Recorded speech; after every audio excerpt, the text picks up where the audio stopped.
Bueno, hoy vamos a tratar de una forma bastante somera en esta sesión de doctrina comunista. em, ¿Por qué mierda no tienes dinero, cierto? Em, Casi para todos los que están oyendo va a ser una precondición no tener nada, ¿cierto? No tener dinero. Poseer solo la fuerza de trabajo propia, ¿cierto? Entonces empecemos por lo más básico. Vamos a categorizar dentro del propio análisis de Marx en el tomo tercero del Capital, en el último libro en el que trato sobre la renta de la tierra. Marx, en boca de Engels, ¿cierto? Habla concretamente de la existencia de tres clases principales, donde la primera va a ser, claro, el proletariado, que solo tiene su bolsa de trabajo. El segundo va a ser la clase industrial, es la clase capitalista, digamos, corriente que de hoy en día. Y el tercero va a ser la clase poseedora de la tierra, ¿cierto? Que la tierra, como ven, es algo distinto de la propiedad industrial, porque la propiedad territorial se basa en una renta sobre esa tierra, mientras que la propiedad industrial se basa en una producción objetiva sobre esa tierra, ¿cierto? Entonces un señor feudal, por ejemplo, va a tener su parcela de tierra y va a tener su serie de ducados, ya pongámosle. Y cada ducado le va a decir que le dé una renta. Y cada uno de estos ducados tiene microproducciones, una división de la producción, y se interrelacionan entre sí. Eso, ahí está la división entre propiedad territorial y propiedad industrial, porque por ejemplo estos ducados van a ir más hacia una propiedad industrial en estos puntos de industrialización, mientras que en general va a ser una propiedad territorial en ese momento. Mientras que ya cuando hablamos de un Estado-nación, el Estado-nación lo que va a intentar es ser el núcleo económico de eso, ¿no? El núcleo geoeconómico de un Estado. Entonces ahí ya el Estado pasa a verse más como un Estado industrial, ya prácticamente. Entonces lo que se va a ver como doctrina general, que siempre nos van a decir es, si es que tú pudieras ahorrar más, eso haría que todo esté bien, ¿cierto? Entonces imagínense que este es nuestro salario. Em, la tesis capitalista es que si es que nosotros podríamos ahorrar más, tendríamos una mejor economía y estaríamos mejor. Por ejemplo, imagínense que pudiéramos ahorrar todo esto o todo esto. Pero aquí va algo doctrinal, mis estimados oyentes, y es que para la economía marxista la mercancía va a ser igual a tres componentes. Por un lado está el capital constante, que son los medios de producción materiales. Piensen en este aspecto todos los medios de producción, todos. Capital variable, que solamente incluye a la fuerza de trabajo, solamente la fuerza de trabajo, los salarios, porque es el único capital que varía en su valor. Y la plusvalía, que es la plusvalía se mide en referencia al capital variable, es decir, la tasa de plusvalor es el plusvalor evaluado sobre el valor que aporta el capital variable, pues, ¿no? Mientras que la tasa de ganancia, esa es el plusvalor evaluado en el costo del capital constante y el capital variable. Entonces, viéndolo de forma muy sintética, el valor de la mercancía eh, tiene aquellos componentes, capital constante y variable, que son los medios de producción. Es fuerza de trabajo y la naturaleza, ¿cierto? Y luego el plusvalor, que es un valor agregado que está produciendo el trabajo.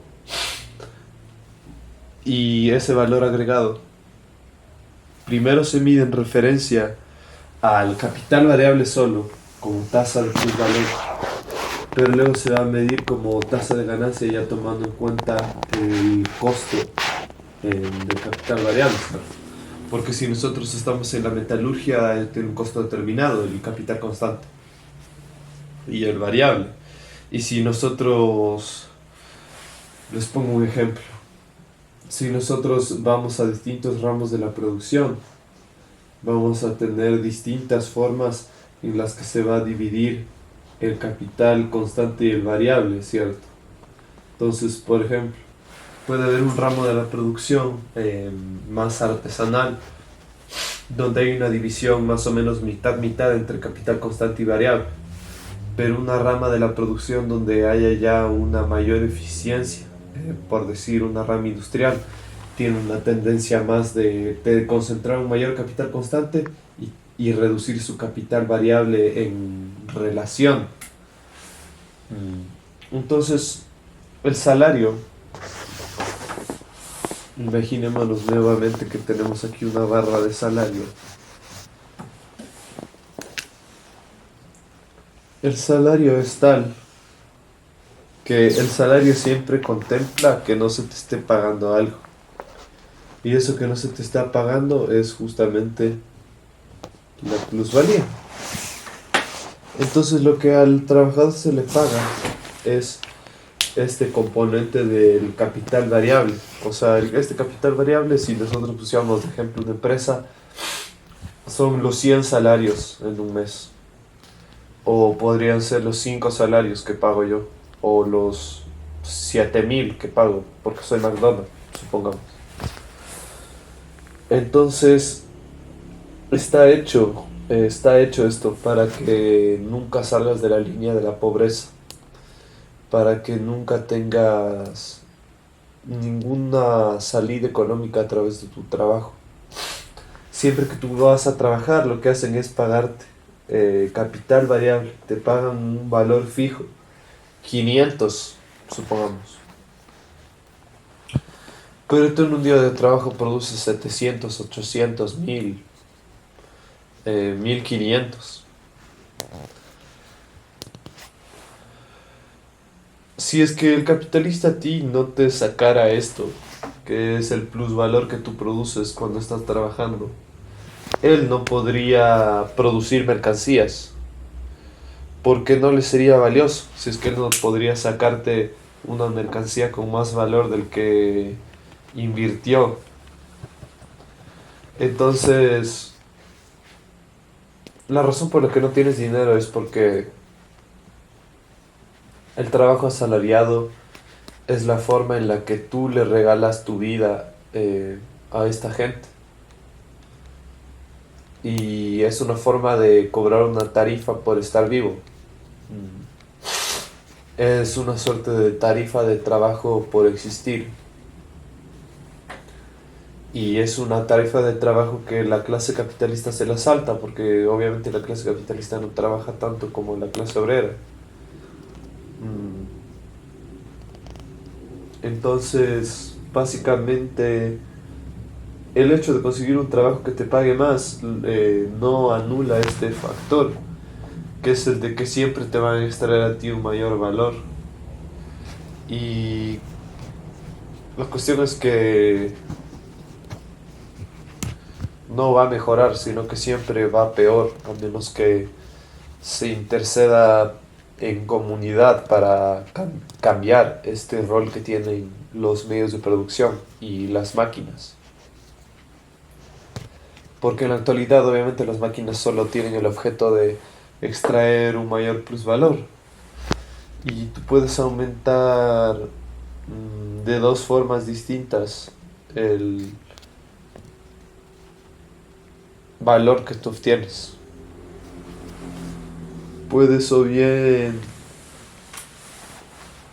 hacer que tu capital constante sea tan grande que prácticamente aplaque a tu capital variable. Puedes hacer que tus máquinas, tus edificios sean tantos y tan diversos que superen completamente a tu fuerza de trabajo, a tus obreros.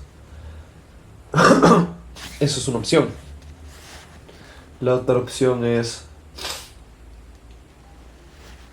volverte hiper eficiente, que al final es lo mismo, porque estás al final llegando al mismo punto, ¿no? Entonces tú puedes llegar a este punto por medio de o la acumulación a través de la guerra y la desposesión, que son los mecanismos típicos del capitalismo, o por el proceso de mejora industrial, donde lo que haces es explotar a tu población concreta, pero incrementar ese nivel de la explotación, esa intensidad.